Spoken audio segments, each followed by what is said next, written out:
Okay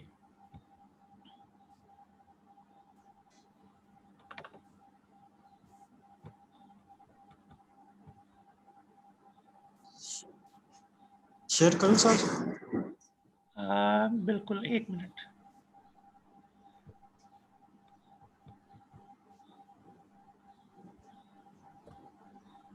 ठीक है, बल्कि मैं शेयर कर लेता हूँ ताकि मेरे पास कंट्रोल रहे, क्योंकि मैंने ठीक है आपको सर। इसी में से सिखाना है।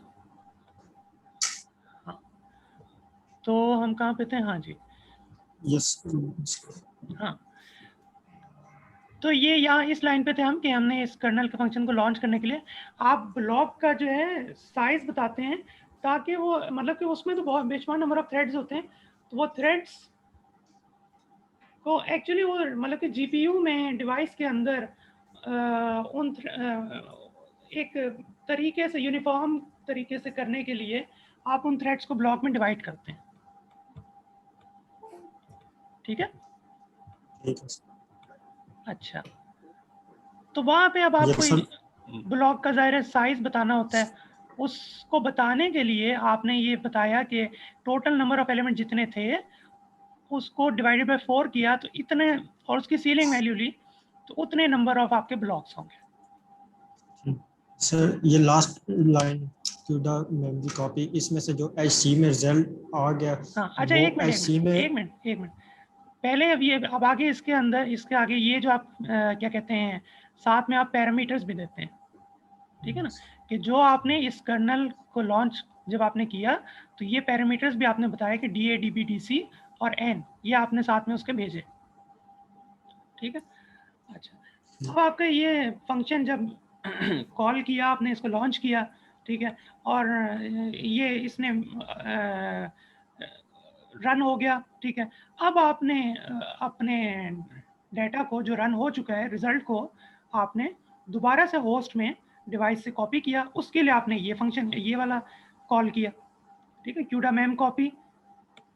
अब आपका क्या है, डेस्टिनेशन एचसी है और सोर्स क्या है, डीसी है। Source DC. साइज वही रहेगा, और इधर आपकी जो डायरेक्शन है वो चेंज हो जाएगी, CUDA mem copy device to host.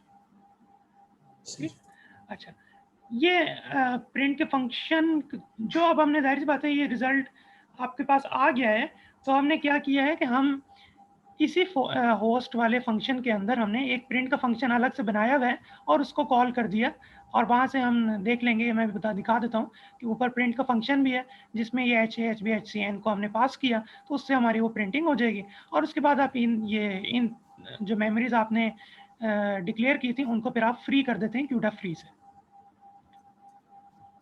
ठीक है, अच्छा, और ये अगर सर फ्री ना करे तो वो डिवाइस में पड़ी रहेंगी, और उसका क्या नुकसान है? हाँ, फ्री देखें, जब एक चीज़ आपने ज़ाहिर है उधर आपने एलोकेट की है, तो उसको आप, जाहिर सी बात है, उसका जब आपका काम हो गया तो आप उसको फिर फ्री कर देंगे ताकि वो रिलीज़ हो जाए, वरना तो वो यूजलेस पड़ी रहेगी। ठीक है सर। ठीक है, अच्छा, सही है। अच्छा, ऊपर अब आपका ये आपका वही मैंने दिखाया कि होस्ट के अंदर ये प्रिंट का फंक्शन है, ये सिंपल जैसे नॉर्मल फंक्शन आप डिक्लेयर करते हैं, ये आपने वही H H B H C को यहाँ से भेज दिया, ठीक है, सर और इधर सिंपल प्रिंट कर लिया। सर हाँ सर जी, ये ठीक है सर, थोड़ा सा ऊपर करना ग्लोबल के फंक्शन है सर। हाँ, हाँ, मैं सर उसी हमने की यहाँ तरफ पे आ रहा इस था। हाँ, मैं इसी की तरफ आ रहा था, अब ये आपका रह गया, जो मैं बता देता हूँ आपको। जी अब आपने मेन आपका ये जो ग्लोबल का फंक्शन है, डिवाइस कर्नल का फंक्शन है, वो आपने यहाँ पे अब आपने डिफाइन किया, वॉइड, ये इसका नाम है वैकेट कर्नल, कुछ भी आप कुछ भी नाम रख सकते हैं। ठीक है, अच्छा, सही। इधर आपने बताया कि जो आपने वहाँ से पैरामीटर भेजे थे, ठीक है ना, D A D B D C और एन, ये इधर सही। पॉइंट आउट किया, ठीक है, पैरामीटर्स के जरिए। ठीक है, अच्छा, इनकी जो तरतीब है वो सेम होनी चाहिए। ठीक है, इधर अगर आप D A D B D C N इधर आप लिख रहे हैं, तो उधर जहाँ आपने कर्नल को लॉन्च किया था वहाँ भी यही तरतीब होगी जैसे आप फंक्शन में करते हैं। Yes sir. ठीक है, अच्छा, अब आपका अंदर ये जो फंक्शन है, ठीक है, सर ये इंट आई वाली लाइन। हाँ, इंट आई वाली जो ये लाइन है, ये एक्चुअली यही चीज़ है कि अगर आप इसको नॉर्मल सी में करते तो आपका एक फॉर लूप यूज़ होता, ठीक है ना, फॉर आई 0 to n, और उसको उसके अंदर आप ये एडिशन करते, एडिशन वाला कोड डालते। तो जब यस आपने ये सर। पैरेलल में जब आपका यूज हो रहा है तो आपका वो फॉर लूप को वो एलिमिनेट कर देगा, ठीक है। उसकी जगह आप इस इंट आई से आप ये नंबर ऑफ थ्रेड्स जो हैं मैप करेंगे तमाम अपने जो अरे के इंडेक्सेस पे, यानी कि जितने अब आपके ये जो ए का आपका साइज यहाँ पे 16 है, इस स्टेटमेंट से आपके 16 थ्रेड्स, ठीक है, जनरेट होंगे और वो मैप कर लेंगे तमाम एलिमेंट्स पे एट वंस, ठीक है ना, ठीक है, ओके। नहीं और सर, इस मैप कैसे करेंगे? अच्छा, मैप कैसे करेंगे? देखो इसमें देखो ना, एक्चुअली इसमें आप करते ही यही हैं कि आपके पास जीपीयू में आपके पास जो है ये एबिलिटी होती है कि पैरेलल, आप अगर आप इसको सीक्वेंशियल में करते हैं फॉर लूप से। एक सेकंड थोड़ा सा, ये जी अच्छा जी जी सवाल है। जी सर।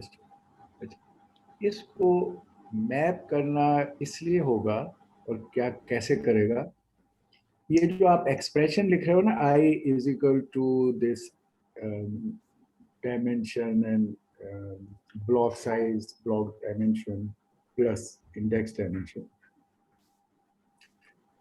ये एक्सप्रेशन जो सिस्टम है उसमें थ्रेड्स हैं, उन थ्रेड्स को सिस्टम हर थ्रेड को एक नंबर दे देता है।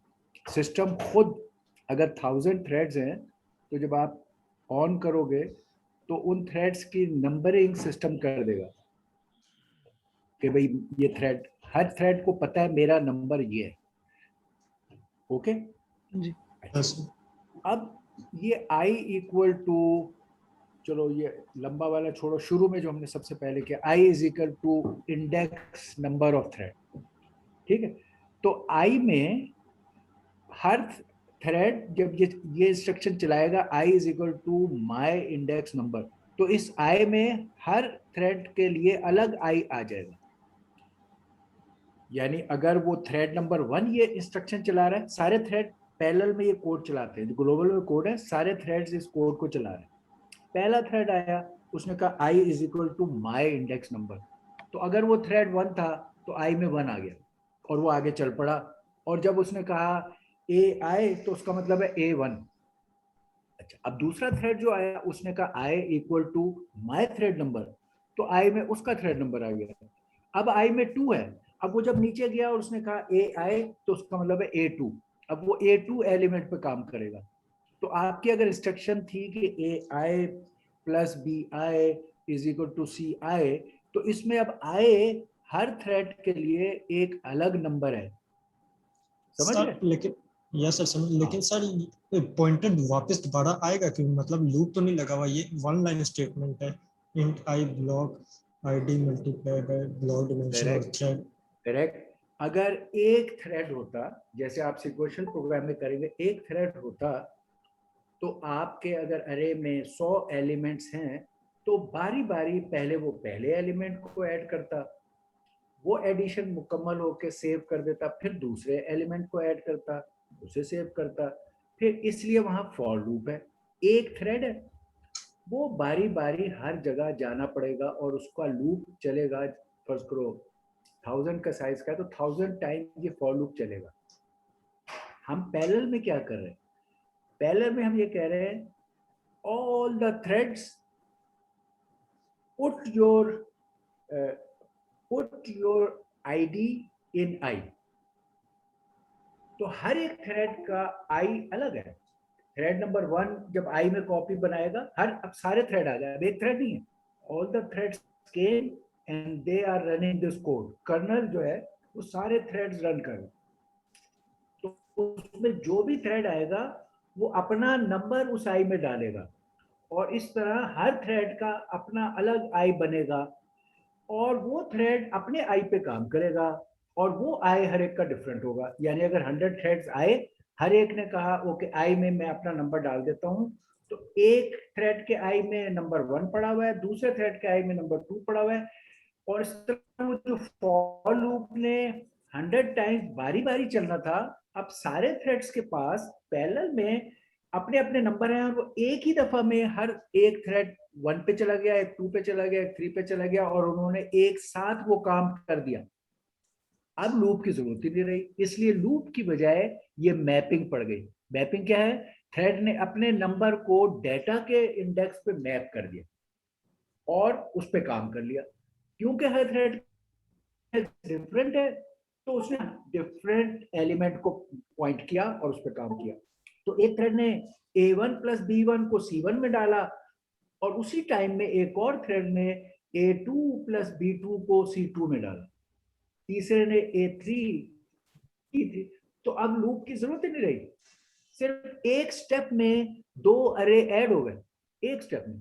क्योंकि 100 या 1000 थ्रेड्स आए, हर एक ने एक एडिशन की और रिजल्ट बन गया।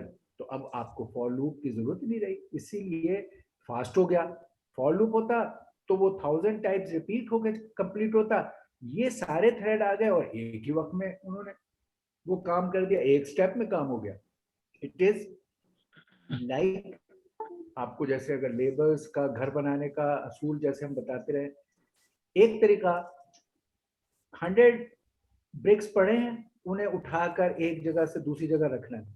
आप एक मजदूर हायर करें और उसको कहें भाई कर दो, वो एक ईंट वहां से उठाएगा, लेट से आप कहें कि 1 बाय 1 ईंट उठा दो, एक इधर से उठाएगा उधर रख देगा, फिर आएगा, फिर दूसरी, फिर तीसरी, और वो 100 राउंड्स में ट्रांसफर कर सकता है। ये सी या C++ इस तरह करते हैं फॉर लूप।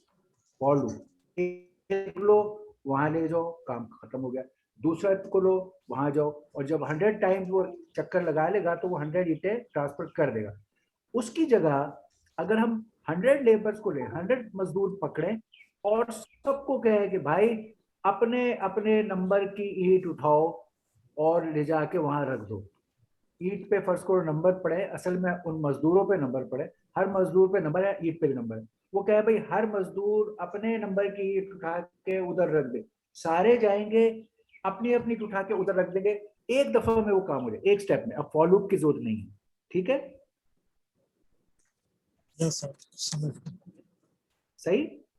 यस सर, ये पैरेलल है, पैरेलल इंक्लूडर सी का ये तरीका है कि बहुत सारे थ्रेड्स आए, बहुत से मजदूर आए, एक ही वक्त में आपने अपने अपना डाटा उठाया उधर ले गए। सीक्वेंशियल ये था कि सिर्फ एक मजदूर था, तो वो बारी बारी एक पहले काम, फिर दूसरा, फिर सेकंड लूप में दोबारा गया, तीसरा दफा गया। इसलिए इसी वजह से ये फास्ट है, क्योंकि इतने थ्रेड एक साथ काम करके पूरा कर देते हैं और लूप को चलाने की जरूरत नहीं पड़ती। तो वही काम जो 100 स्टेप में होना था अब वो एक स्टेप में हो गया, सो इट्स फास्ट। ज्यादा मजदूर आपने इस्तेमाल किए, कॉस्ट है उसकी which is acceptable in jobs के। हम कहते हैं यार काम तेज हो जाए, हमारे पास इतने पैसे हैं कि हम इतने मजदूर हायर कर सकते हैं, ठीक है? समझ आ गई? Yes sir, yes sir. अच्छा, while it is very interesting कि आपसे मैंने कहा भी था कि भाई ठीक है आप शुरू से भी पूछे और समझे और सीखें, फेयर एनफ। और लैब में जब भी कभी आप आए और आपके पास टाइम इस तरह से मिल जाए, जैसे आज हसीब साहब के पास भी टाइम है, कोई और शख्स एवेलुएट नहीं करवा रहा और टाइम भी है, तो आप ऐसे ही करें, जारी रखें, इट्स ए गुड थिंग। लेकिन मुझे आपके उससे ये भी थोड़ा सा आ रहा है फीलिंग कि आप, ठीक है आपने किसी टाइम में लेक्चर्स नहीं अटेंड किए और उस वक्त आप गैप हो गया और आप थोड़ा पीछे रह गए, नो प्रॉब्लम। अब हमें फायदा ये है कि YouTube पर हमारे लेक्चर अपने भी मौजूद हैं, दूसरी दुनिया के तो लेक्चर हम कहते थे देख लो। ये भी फायदा है कि अब आप चाहो तो लेक्चर 1 से दोबारा YouTube पे अपने लेक्चर्स देखो, और there will be lot of these things जो हम कर रहे हैं, अभी आप भी कर रहे हो, शायद वो बार बार हमने रिपीट करके एलेबोरेट करके, जैसे आप ब्लॉक का पूछ रहे थे, वो हमने बड़ा इस्लामाबाद के सेक्टर की एग्जांपल करके बताया कि ब्लॉक से क्या मुराद है, कि आप इस्लामाबाद में सारे हाउसेस को 1 से लेकर 1000 तक नंबर दे जाए तब भी आप हाउस को पहचान सकते हैं। लेकिन हम वो नहीं करते, हम कहते नहीं यार हम सेक्टर्स बनाएंगे, और फिर हाउस का नंबर कैसे देते हैं, sector number A house number 2, sector number B।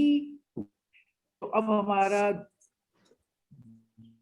दो लेवल का उसका नंबर का आईडी बन जाता है कि ब्लॉक नंबर 3 सर आवाज थ्रेड कट नंबर रही है 2। आपकी। वरना हम खाली थ्रेड नंबर भी दे सकते थे कि भाई 1000 थ्रेड है तो 1 से लेकर 1000 बस नंबर। थ्रेड्स को भी हम फ्लैट नंबरिंग भी कर सकते हैं खाली इंडेक्स नंबर ऑफ थ्रेड से। लेकिन जिस तरह हम हाउसेज में 2 सेक्टर नंबर, इसी तरह हम थ्रेड्स को भी thread number and block number से नंबरिंग करते हैं। इसलिए ये तरीका है ब्लॉक वाला। डायरेक्ट भी थ्रेड का नंबर आप यूज कर सकते हो बाय यूजिंग थ्रेड इंडेक्स, और वो भी आपको सही रिजल्ट दे देगा। मगर थ्रेड्स को ग्रुप करके एज ए सेक्टर इस्तेमाल करना ज्यादा हमें आसान लगता है ह्यूमन बींग्स को, इसलिए वहां पे ब्लॉक नंबर भी साथ डाला हुआ। Okay yes sir. ओके, तो do look through the lectures, maybe start from lecture 1, no problem, doesn't matter, now you have time। तो आप उन्हें भी देखें और साथ में इधर हसीब साहब से भी करें। उस बैकिंग के साथ अब ये करेंगे यहाँ पर, ये फिर भी चाहिए, ये फिर भी चाहिए कि ये कोड लाइन बाय लाइन कई दफा आपको देखना दिखाना और फीलिंग लेना होता है, ये जारी रहेगा। मगर बैकग्राउंड पे वो होगा तो आपके लिए बहुत आसानी हो जाएगी। तो you may start from lecture number 1। सारे लेक्चर हसीब साहब ने यूट्यूब पे अपलोड किए हुए हैं, तो उसका ये भी फायदा है अगर किसी को लाइट चली गई या कुछ ऐसा मसला हो गया, still you can look at them when you have the light and the connection। okay yes sir. all right, sure, okay, continue Hasib please। जी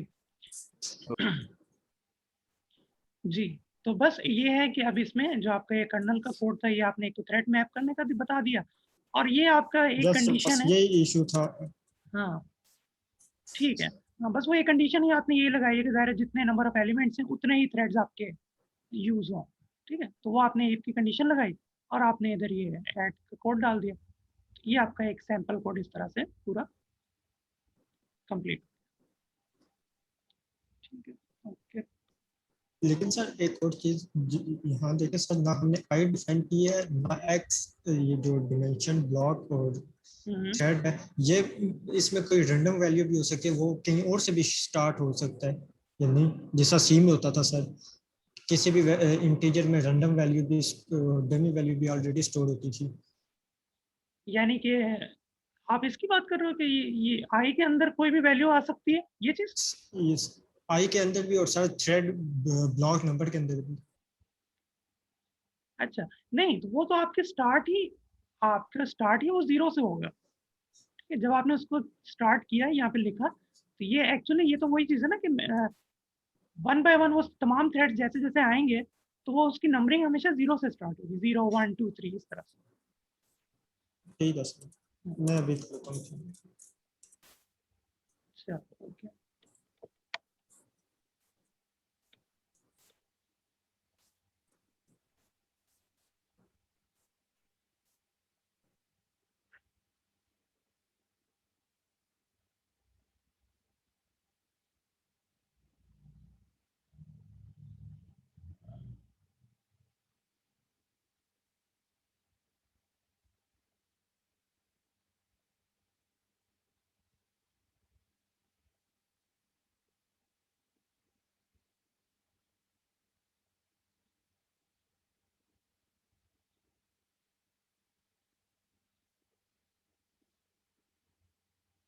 हाँ हसीब, जी जी। तो वो आपने उधर व्हाट्सएप ग्रुप पे किया और ये बताया, और 5 का फाइनल रेट और बारी बारी बुलाना, स्टिल नोबडी टर्न अप। जी सर जी। अच्छा, अब मेरा ख्याल है अब हमारा व्हाट नेक्स्ट, ये तो ये सारी एफर्ट कर ली, अब यही है कि चले अब वो ट्राई करते हैं कि putting the results of all the projects till, ठीक है। जिसको आखिरी डेट आप कह देते, जैसे 5 का आपने कह दिया ना, हाँ वहां जी, हाँ तक का आप रिजल्ट जो भी है किस पे डालोगे, अपनी लैब के गूगल क्लासरूम पे डालोगे? हाँ हाँ जी जी, मैं उसी पे डाल रहा हूँ डाल जी। दो और ठीक है। बता दो कि जी आपके रिजल्ट्स अब टिल 9 वाले जो है अपलोड हो गए हैं। ठीक है। अच्छा, और वो जो है एग्जाम्स के भी डाल दो, ये ठीक है। कहो कि हाँ सब्जेक्ट टू वो अप्रूवल जैसे नहीं होता कि रिजल्ट जो आपने बनाया था वो है सब्जेक्ट टू अप्रूवल है, अगर बाहर आ जाए आप डाल दो, ठीक है डाल दो, वो एक फॉर्मल रिजल्ट होता है जो भेजा जाता है, ये हम हमारा और वो यही होगा, तो वो भी डाल ठीक। दो। तो मिड टर्म रिजल्ट ये है, अब टिल नाउ जो प्रोजेक्ट्स एवेलुएट हुए हैं उनका रिजल्ट ये है, और you should know your performance at this stage. अच्छा, अब ये है कि जिन प्रोजेक्ट्स तक आप कह दोगे ना कि लास्ट डेट है और पूरा हो गया है, जी जी। अब उनमें से जब कोई करके आएगा, वो दरवाजा भी थोड़ा खुल रहा है, लेकिन उसको अभी उस तरह नहीं खुला रखना कि फॉर एवरीबॉडी खुला रहे, उसको इस तरह मैनेज करना कि जी कहना कि if somebody by his efforts and a consistent work जी। शोज ए गुड प्रोग्रेस, यानी कोई आता है, अभी हमने ओपन नहीं किया कि प्रोजेक्ट 1 इज फॉर एवरीबॉडी, मगर सही। कोई आया उसने प्रोजेक्ट 1 पे अच्छा काम दिखा दिया, किसी हाँ, उसने खुद भाग दौड़ करके एम्प्टी टाइम लैब में ढूंढा, अगर आप बिजी थे या दूसरे प्रोजेक्ट्स में तो उसने एंड तक इंतजार करके अपना एक आध दिखाया। अभी कमिटमेंट नहीं है, सबके लिए नहीं ओपन हुआ, सही। जो इंटरेस्टेड था उसने आपको दिखाया, एक दिखाया, दो दिखाया, तीन दिखाया। इफ यू वर सेटिस्फाइड कि अब ये बंदा रेगुलर और बाकायदा काम कर रहा है, और जी उसने फिर रिक्वेस्ट डाली कि जी मैंने काम आपको दिखाया है तो मेरी अप्रूवल ले दें एचओडी से कि मुझे कंसिडर किया जाए, तो आप केस टू केस बेसिस फिर कहें, जो परफॉर्मेंस दिखाएगा और आपको सेटिस्फाई करेगा फॉर ए रीजनेबल टाइम, सही। उसका केस आप पुट अप करोगे एचओडी से और अप्रूवल लोगे, तब उसका वो ग्रेड या वो काउंट होगा। लेकिन डेट पॉइंट ब्लैंक हम हर एक के लिए इंक्रीज नहीं कर, ऐसे केसेस जो काम करके कन्विंस कर देते हैं जी उनको केस को प्रोसेस करके अप्रूव करेंगे, but it's not for everybody. वो हो ये रहा है कि वो जो डेटा एक्सटेंड आप कर रहे हैं ना हम ओपनली, जी जी। वो शायद वो अभी तक वो वेट कर रहे हैं फाइनल एग्जाम तक वो उस डेट को अवेल करने का, पहले प्रोजेक्ट की डेट होगा, चल फाइनल एग्जाम तक तो गैप है, जी तो जी। वो भी पता चल जाए उन्हें कि भाई वो खत्म हो गया, जिसने करना है वो प्रूव करे, वर्क काम सही करे, सही सही। आपको कन्विंस करे, आप मेरे से अप्रूवल लें, फिर उसके ग्रेड में उसको शामिल कर दिया जाएगा, अपग्रेड कर देंगे, ऐसा कोई अब साइकिल चलाएं। ठीक। ठीक है, सही। और अदरवाइज ये है कि अब आपने अगर उधर कह दिया है और कोशिश कर ली है, अभी भी इधर भी आप मौजूद रहे हो, जी तो जी। बस नो प्रॉब्लम, आप पूरे 4 बजे क्लास खत्म करें, मतलब यू कांट कीप वेटिंग के पता नहीं कब कौन आ जाए, वो नहीं है, आप फिर पूरे 4 बजे फिनिश कर दें, ठीक है। सही सही सही। हाँ, ओके, ठीक है सही। ओके। ऑलराइट। तो ठीक है, अब ये भी अच्छी चीज है, मैं देख रहा था कि जी जी। इनका आपके साथ ना एक वो रेपो सा बने, हाँ जी एक हाँ होता जी। है ना second level of repo place के भाई, वो आपका एक रेपो हो कि मैं I can get help from him, I can talk to him more comfortably, things like that, सही सही। For those people who are interested in working, उनके पास एक सेकेंड लेवल ऑफ रेपो की प्लेस जहाँ वो शेयर कर सके अपने प्रॉब्लम्स, ये वो आप वो रखें, वो अच्छी बात है। For the people who work and they can earn fair things, उनके लिए आपका स्पेशल रेपो कंसिडरेशन, जी उनका केस प्रोसेस आप करके उनको ग्रेड दिलवा सकते हैं वाला अंडरस्टैंडिंग रहे। हाँ, वो हम रेपो कहते ही नहीं है कि वो दोस्ती वाले रात को 2 बजे रिंग कर रहे हैं और गप्पे लगा रहे हैं और कह रहे हैं कि सर आपका कौन सा प्रॉब्लम है हम सॉल्व कर रहे हैं, तो वो मैं मना करता रहा हूँ काफी उनको, जो पिछले हमारे थे क्या उनको, जी जी जी। ये कोई बात नहीं है, गप्पे सही। और दोस्तियां बिल्कुल और बिल्कुल। म्यूचुअल, उसके लिए हम नहीं एक्स्ट्रा टाइम कर रहे, हम कह रहे हैं जो ड्यू टाइम है जी उस बहुत है, और उसमें अंडरस्टैंडिंग हो, दोस्ती भी हो, दोस्ती काम के लिए, दोस्ती तो अच्छी चीज है, वो आपको जी जी। दोस्त समझे, वो आपसे सही। अपने शेयर करें अपने प्रॉब्लम्स, अपने छोटे छोटे बातें कि सर मैं सर से नहीं पूछ पा रहा वो क्योंकि मैंने बड़ा पीछे रह गया हूँ और मैं ये वो, आप उन्हें वैसे जरूर ये भी मशवरा देते रहो कि देखो ये तुम चीजें जो पूछ रहे हो, तुमने शुरू के लेक्चर अटेंड नहीं किए हैं तो कोई बात नहीं, जी आप मैंने यूट्यूब पे अपलोड किए हुए वहां भी देखो, और फिर उनमें से जहां जहां आपको प्रॉब्लम महसूस हो मेरे से भी पूछो, अपने आप को भी ओपन रखो, मगर उन्हें जरा प्रॉम्प्ट करो। हुआ ये है कि जैसे इस तरह के सवाल पूछ रहे हैं ना, उससे मुझे लग रहा है कि इसने अभी तक लेक्चर 1 से लेकर अब तक कोई लेक्चर अटेंड नहीं किया है, और अब प्रोजेक्ट ये कर रहा है, फंसा हुआ है इसीलिए पहली लाइन पे ही, और अब वो आ गया और आपने हेल्प कर दी, तो चलो हम इसमें भी हेल्प कर रहे हैं, हमने ये भी कहा है कि हम फिर भी हेल्प कर देंगे, जी जी जी ठीक है। सर बट साथ सर साथ प्रॉम्प्ट करो कि यार वो भी देखो, तुम्हें आसानी होगी, वो भी देखो, जी देख जी लो। ये फायदा है, अपलोडेड है।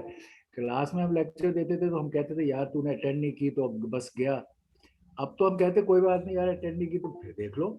तो YouTube सर वाला इस्तेमाल भी प्रॉम्प्ट करो इनमें, क्योंकि मुझे पता है इनमें अक्सर ने क्लासें अभी तक आधी अटेंड नहीं की होंगी या पूरी अटेंड नहीं की होंगी, ठीक है। जी जी जी सर मैंने क्लासेस ऑलमोस्ट सारी अटेंड की हैं सर। आपने आज थोड़ी सी इस तरह खुल के बात की तो इसलिए सर अब थोड़ा सा मैं भी बोल रहा हूँ, कोई क्या पता कोई और भी बोले। सर मैंने सर आसिम से भी पेपर्स के टाइम बात की थी कि ये सर आसिम से और सर रफीक से हमारी नेचुरल अंडरस्टैंडिंग है सर, हमने इनसे लाइव भी पढ़ा। तो आपके बारे में तो ऐसे था कि सर हम सीनियर से भी काफ़ी डराया हुआ है और क्लास में भी कभी इस तरह बात नहीं हुई। तो इसलिए सर कभी अकेले में सर रसीब से लैब में भी टाइम नहीं मिला कि सर हम उनसे पूछें। तो आप थोड़ा सा हमें सर रसीब के साथ अकेले भी टाइम दिया करें, तो इससे बाकी बच्चे भी सर वो इजीली पूछ सकते हैं। आपके होते हुए सर कोई क्वेश्चन होता भी है तो हम नहीं पूछ पाते। अच्छा, तो देखो बात सुनो, ये ठीक है कि बहुत सारी चीजें सीनियर से भी इनपुट हम लेते हैं और कहते हैं, मगर हमें ऑन ग्राउंड खुद भी अपने भी वो करना चाहिए, एफर्ट और पार्टिसिपेशन। और वो ठीक है, सीनियर्स ने वो वो मुख्तलिफ कोर्सों से काम उनको एकदम से पढ़ा, देखो सीनियर्स के केसेस मुख्तलिफ थे, सीनियर्स अब आपके केसेस थोड़े से बेहतर होने चाहिए। सीनियर्स को ये हुआ कि हमने अभी जो उनके साथ 7 सेमेस्टर ज्यादती कर दी, कुछ नहीं पढ़ाया। अब 8वें में हमने जो भी पढ़ाया उनके लिए तो अजाब बन गया। उन्हें या वो 7 सेमेस्टर की पढ़ाई करें, सी भी सीखे, सी के बेसिक भी सीखे, वो करें, और फिर वो 8 सेमेस्टर का कोर्स करें, तो उनके लिए और हमारे लिए मामला बहुत मुश्किल था। आपकी सिचुएशन उससे बेहतर है, कुछ आप शुरू में हो, अभी उतना लॉस नहीं हुआ है आपका, और कुछ ये है कि कैच ऑन कर सकते हो। तो आप उनसे, उनके हालात और उनकी खौफजदगी से आप सहम के बैठ जाओ और काम छोड़ दो, ये बेवकूफ़ी है। इनपुट्स लेनी चाहिए, सारी दुनिया से आनी चाहिए आपके पास इनपुट, मगर ऑन ग्राउंड अपना अपने एनवायरनमेंट में खुद भी सोचना समझना और काम करना चाहिए, ठीक है। तो ये रखो, ये रखो। आई नो कि हमें हमें भी बड़ा उससे के प्रॉब्लम हुई जब हमने उन्हें पढ़ाया। ये नहीं था कि वो हम कहें कि वो सारे नालायक थे, मगर जैसे मैं आप सबको भी बताता रहता हूँ कि उन सब के साथ एज ए यूनिवर्सिटी हमसे ये हुई। अब हम उसको तो ठीक नहीं कर सकते थे ना कि हमने 7 सेमेस्टर या 6 सेमेस्टर उनको चीज़ें टरखा दी। टीचर के पास बड़ा वो होता है, अगर टीचर चाहे तो उसकी लाइफ इजी हो जाती है, वो चीज़ें टरखा दे और पास कर दे। इस अच्छा, उससे क्या होता है, स्टूडेंट भी खुश, टीचर भी खुश, टीचर को भी कुछ करना नहीं पड़ रहा, स्टूडेंट को भी कुछ करना नहीं पड़ रहा। प्रॉब्लम ये है कि जब आपको लेटर स्टेज पे उन चीज़ों को यूज करना है और पढ़ना है, तो आप बड़े सख्त ट्रबल में हैं, और वो टीचर जो बेचारा पढ़ाए वो भी सख्त ट्रबल में। क्या करे, क्या वो फर्स्ट सेमेस्टर से 6 सेमेस्टर को रिवाइज कर दे और फिर कोर्स पढ़ाए, या फिर कहे कि यार आपको फिलहाल ओनली वे इसके भी फेल यू, और एक दफा और पढ़ाते हैं, 2 दफा पढ़ा देते हैं, यही कर सकते हैं। तो आप ठीक है कि सीनियर्स के मसाइल आपने डिस्कस किए और उनके खौफ जदगी आपके ऊपर आई, लेकिन अपना भी तो कुछ करो ना यार, आप भी तो उस किस्म का सीनियर बनो कि अगले कोर्सेज को सही गाइड कर सको। जब आप वो आपसे पूछे तो आप बताओ हाँ मैंने जब काम किया तो हो गया, जब काम नहीं कर रहा था तो मैं फेल हो रहा था। इसका मतलब है यार काम करा करो, समझो। Yes okay, yes sir. चलो। और अगर आप देखो, बात क्या थी जो आज भी मैंने आपसे कही, अगर आप काम कर रहे हो और आपको प्रॉब्लम है, तो देखो पहली तरजीह तो मेरी यही होगी कि ये वाला टाइम जिसमें हसीब साहब ऑफिशियली आके बैठे हुए हैं, आप इस टाइम में उनसे पूछो। वो गलत है कि आप इस टाइम में सारे गायब रहो और फिर मैं हसीब साहब को कहूँ कि यार ये लोग आपसे जब भी समझने के लिए आए तो आप अपना रात को सारे काम छोड़ के और इनको समझाने लग जाओ। दैट इज अनफेयर, वो मैं अलाउ नहीं करता। हाँ, ये जरूर है कि आग हसीब साहब से पूछना शुरू करते हो हर लैब में और आपकी वो समझने के लिए आपको 4 बजे के बाद भी टाइम चाहिए, तो हसीब साहब मैं हम सारे ये काम करने को तैयार हैं कि हम 5 भी बैठ जाएंगे, 6 भी बैठ, लेकिन अगर आप फर्ज करो 1 से 4 बजे तक हसीब साहब खाली बैठे, अब आप आ जाते हो 4 बजे के, सर मैं जाग गया हूँ, मैं सोया हुआ था, चले सर अब आप लग जाए मुझे बताना शुरू करें, I will not allow Haseeb साहब। समझ गए हो ना, वो उनके साथ जाती है, अनफेयर है, बात समझ रहे हैं। If you are yes working sir.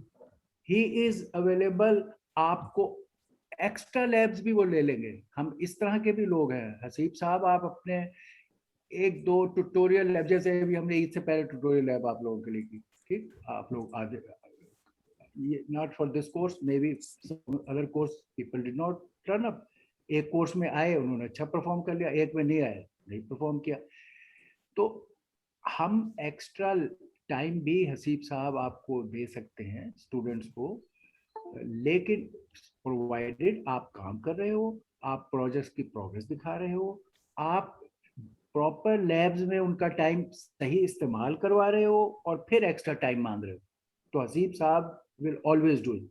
लेकिन अगर आप देखें जैसे अब many of you are not there, अब अगर आ जाते हैं कि बहुत दफा ऐसा हुआ है कि 4 बजे आ जाएगा एक बंदा कि सर वो मैंने प्रोजेक्ट आपसे इवेल्युएट करना, फिर वो कहेगा सर मैंने आपसे कहा था, आपने इवेल्युएट नहीं किया और मैं रह गया, नहीं, उसे 1 बजे आना था, 2 बजे आना था, 3 बजे आना था, अब वो 6 बजे आके कहे हसीब साहब के अपने सारे काम छोड़ के तो प्रोजेक्ट उसका या उसको समझाना शुरू कर दे, तो वो गलत है, ठीक है।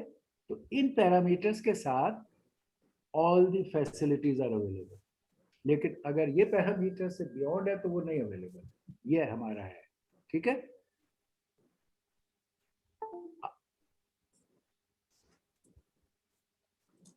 Okay, yes sir. ऑलराइट, चलिए।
ओके, तो ठीक है सर, फिर हम लैब को एंड करते हैं। 2 मिनट में वैसे भी इसका मीटिंग का टाइम भी एंड हो रहा है, तो ओके, ठीक है ठीक फिर। है। तो हाँ, क्योंकि अब कोई वो नहीं है तो फिर हमें कोई टाइम एक्सटेंड की जरूरत भी नहीं है। वी शुड डू इट जी, ऑन जी। टाइम। बस वही तो करना, आप रिजल्ट मैं निकालो। बिल्कुल हमें अपलोड कर देता हूँ रिजल्ट्स, तो हाँ, ठीक है। और बस वही सिलसिला रखना कि वो थोड़ा सा रेस्ट्रिक्टेड और performance based, allowing for extension, कि वो आपको कन्विंस करे बाय हिज रेगुलर वर्क जी, कि भाई अब मुझे कोई बेनिफिट दिया जाए फॉर द पास्ट प्रोजेक्ट, और आपको ठीक है, अच्छा मैं एचओडी से परमिशन लेकर अप्रूव करा के तो देखता हूँ। अदरवाइज अगर नहीं है इंटरेस्टेड और वो है तो बस वो उसको पता रहे कि मेरा जीरो है और ये जीरो लगा रहेगा अगर मैंने काम नहीं किया। ठीक वरना है। वो अभी फर्क ये हो रहा है कि हम क्योंकि ओपन एंडेड अलाउ किए जा रहे हैं, तो दे जी, आर वेटिंग कि वो आखिरी वीक में ही प्रोजेक्ट वन शुरू करें। तो वो सही। स्टूडेंट का बिहेवियर होता है, तो वो अब उसको जरा सा टाइट अप करते हैं और ये रिजल्ट डालते हैं और देखते हैं कि भाई काम करने के लिए क्या वो है। ठीक, ठीक है। ओके, चलो ओ अल्लाह ओके, हाफिज। अल्लाह हाफ़िज़।